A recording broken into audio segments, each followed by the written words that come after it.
Us humans are a curious bunch, and for thousands of years, we gazed outward with insatiable curiosity. We've mapped coastlines, charted many islands, planted flags on the most remote corners of our planet. And by the early 1900s, we believed we knew our world, all of it. We had crossed the Sahara, traversed the oceans, and raced to both poles. The age of discovery, it seemed, was closing. But there remained one final secret, tucked away in one of the most remote corners of our planet. A vast archipelago of ice-covered islands, about the size of Switzerland, tucked away in the extreme Russian Arctic. Severnaya Zemlya, the northern land. The last major island archipelago to be discovered and mapped by humans. And these islands weren't discovered until 1913, later than the first airplane flight, later than the sinking of the Titanic. Think about that. While Einstein was revolutionizing physics and the world was on the brink of its first global war, we still hadn't found 37,000 square kilometers of our land on our own planet. So in this video, we're going to explore why these islands remain hidden for so long, what makes them and their geology so unique, and the remarkable story of their discovery and exploration. This is the story of the Earth's last discovered major island. And as always, this is Ali, and welcome back to Urban Atlas.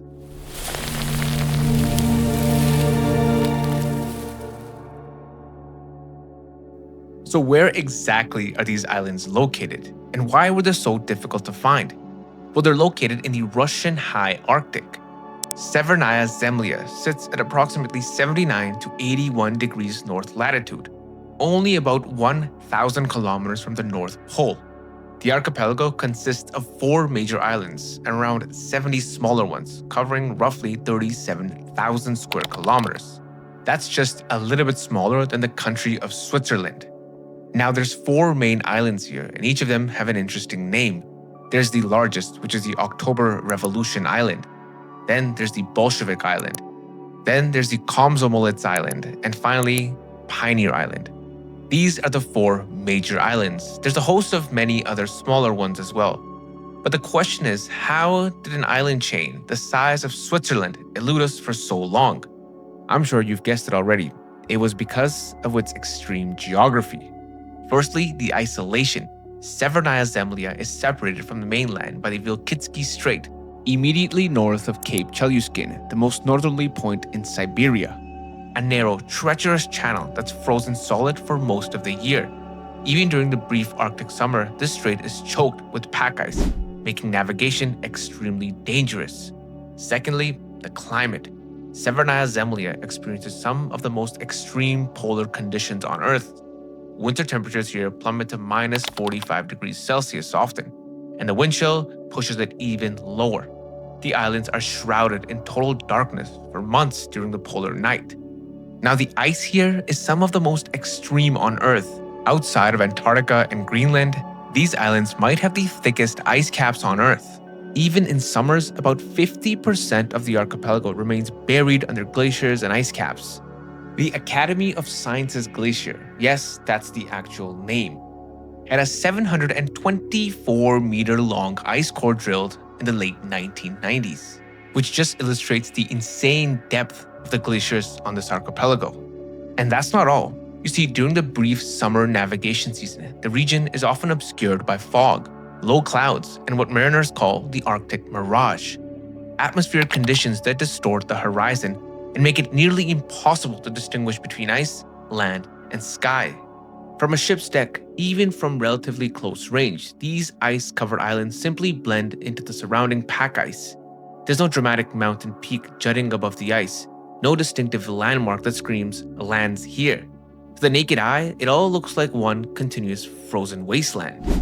And lastly, and perhaps the most important reason why this place wasn't discovered until 1913, it's human geography. You see, unlike the Antarctic, which drew explorers from around the world, the Russian Arctic was largely the domain of Russia alone. And Russia in the 19th and early 20th centuries had its handful with political turmoil, wars, and revolutions. And even the indigenous peoples of northern Siberia, the Nenets, the Dolgans, and others, never settled on Severnaya Zemlya. And as far as we know, there's no oral tradition placing land in that location. So the islands just sat there, waiting, frozen and unknown. So how did we come to find these islands? Well, to find out, we need to head back to 1913. Tsar Nicholas II still rules Russia, though his reign would soon come to a catastrophic end. The Russian Empire, eager to solidify its claims to the Arctic, has commissioned an ambitious expedition. The vessels, the Timir and the Vegak, two Russian icebreakers specifically designed for Arctic exploration, and their mission, chart the northern sea route along the Siberian coast, a potential shipping lane that could connect European Russia to the Far East. The mission would be led by Boris Vilkitsky, a Russian naval officer and Arctic explorer, only 31 years old at the time. The expedition had actually departed in 1910, spending 3 years surveying the Siberian coast. By August 1913, they were navigating through heavy ice north of the Timir Peninsula, the northernmost point of mainland Asia. And then, on September 4th, 1913, the perpetual twilight of the Arctic summer, a lookout spotted something that shouldn't be there. Something they didn't expect. Land.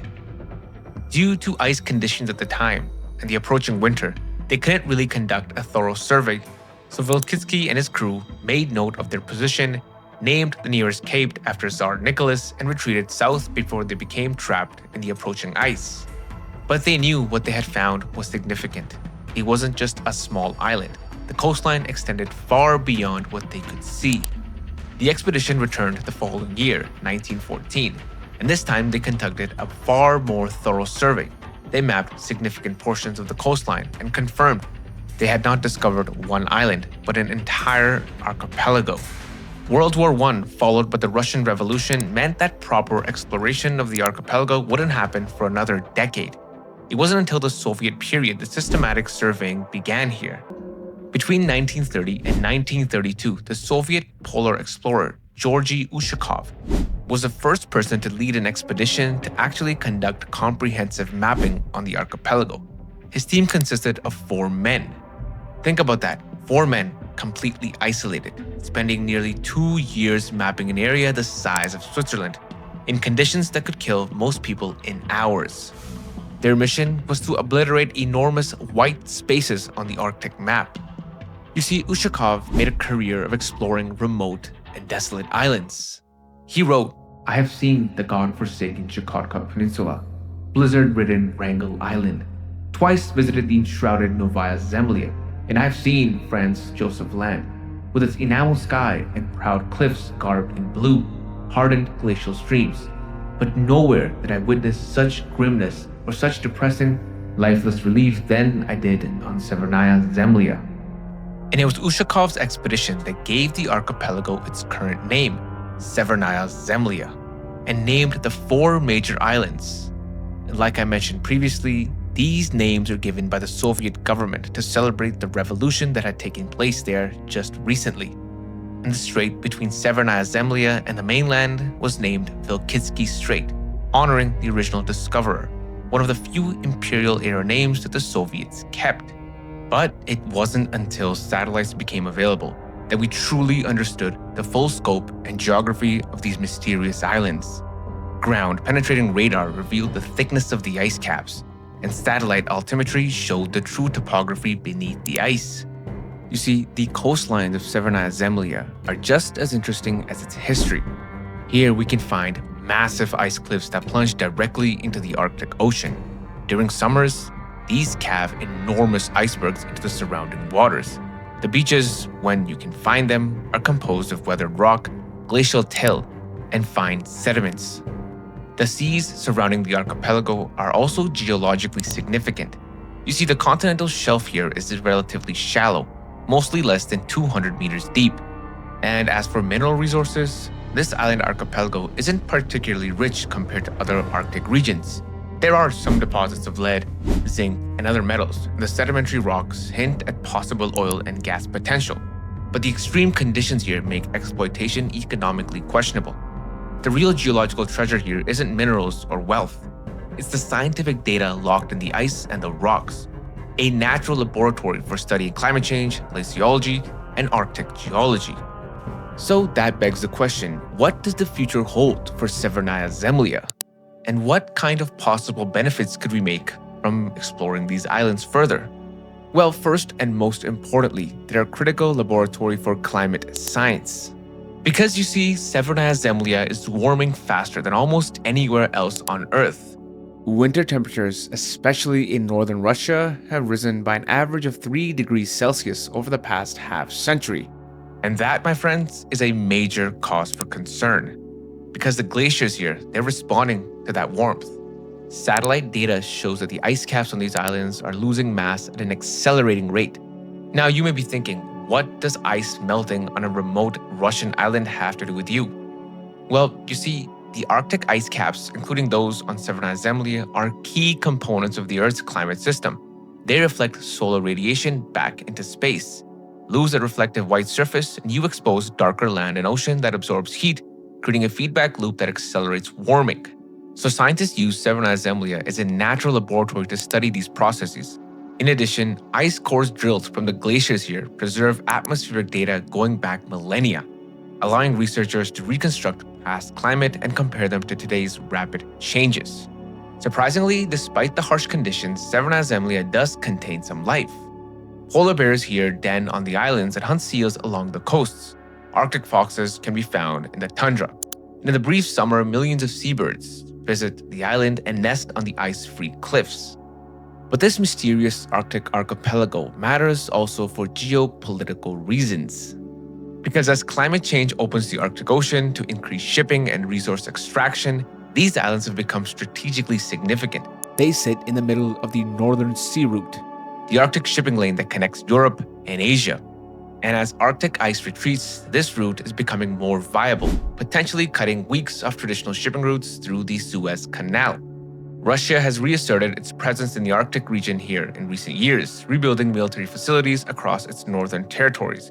While specific details about Severnaya Zemlya are limited, the archipelago is part of Russia's broader Arctic strategy.